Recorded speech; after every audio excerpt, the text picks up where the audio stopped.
راس الاسماعيلي برضو كان عنده مشكله قبل كده برضو في مباراه المقاولين على ما اتذكر، وكان فيها مشكله ان بعض الولاد الصغيرين اتمسكوا، اولياء الامور طلعوا ولادنا ومش ولادنا، كان في مشكله قبل كده. وقبل كده برضه في مباراه الاتحاد السكندري كان برضه في مشاكل بينهم جمهور الاتحاد السكندري برضه مش ولادنا ده ما هو بقى ده اللي حصل، ما بيأثرش فيها على الحقيقه، لان يعني هو يعني ولادنا دي بمعنى ايه؟ وانا اروح ارتكب الخطا وبعد كده اقول ده اللي حصل بقى ما بيطلعوش الا بعد ما يتحبسوا، يعني هم سايبينهم. هو يعني هو اللي واضح. بص السن عامل ازاي، الاعمار عامله ازاي. بص هل اولياء اموره مش عارفينه؟ هل اولياء اموره مش عارفينه؟ بيعرفوهم اول ما يتحبسوا، اول ما يتمسك هيتعرف، يعني اول ما يتمسك يظهر بقى اهله، يظهر ان دي ناس عندهم لو ركزت في الاعمار ومستقبلهم هيضيع. مش امتحانات، محدش بيمتحن حاجه. انا بتكلم يعني اللي بيتقال وقتها ده لازم يخرجوا، ده هيفوتهم الامتحان، ده اللي بيحصل، ده اللي بيتقال ساعتها.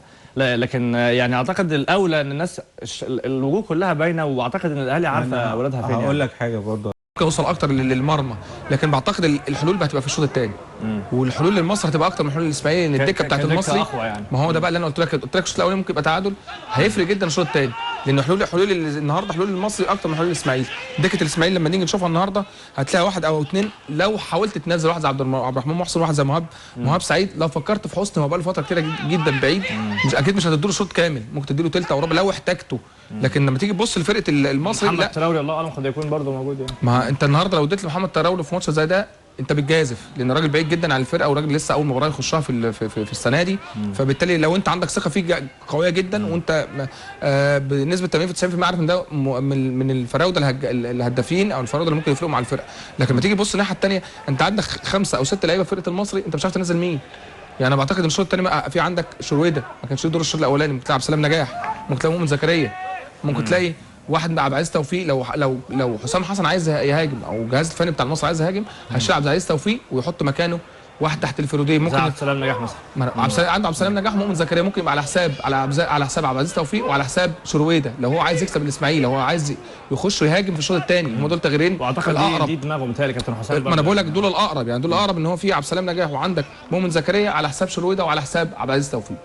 كابتن ايهاب، الاسماعيلي يعني من شكل المباراة يعني حتى الآن بيلعب من أجل الفوز بالشكل الكافي، ولا محتاج إن هو يضغط أكتر من كده؟ لا، هو طبعا بيلعبوا الفرقتين المفروض إنهم بيلعبوا من أجل الفوز. النادي الإسماعيلي ابتدى غير، يعني متغير شوية عن عكس ما احنا قلنا في الأول. هو لعب 4-4-2، لعب عبد الله الشحات في نص الملعب ناحية اليمين في بداية الشوط الأول، وعمر ناحية الشمال، ومع جودون وأحمد علي مهاجمين. جودون كان بيسقط شوية في الموقف الدفاعي، بيسقط شوية، ما كانش عندهم اندفاع كبير لغايه الدقيقه 20 او 25 تقريبا. حظ كبير طبعا الدقيقه 20 او 25 لغايه الدقيقه 20 كان النادي المصري يعتبر مسيطر على وسط الملعب بدون خطوره. النادي المصري عنده مشكله كبيره في قرارات اللعيبه اللي بيتخذها اللعيبه، باين ان الفرقتين في اول 25 دقيقه واخدين تعليمات انهم يعني يسددوا او يتجهوا للتصويب من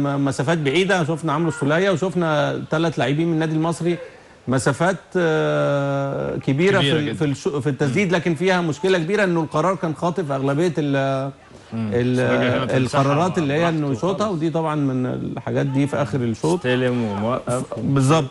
كان اللي داخل خايف يترقص، اللي داخل عنده قرارين، قرار ان محمود عبد الحكيم من النوعيه اللي ممكن يرقصه بسنتي، ومن نوعيه ان هو محمود عبد الحكيم خد قرار الشوط، فاللي واقف ده مش قادر يخش على عبد الحكيم، لانه ممكن يعمل ضربه جزاء وممكن يترقص في ال 18، عشان كده محمود وقف ووقف وشاط براحته.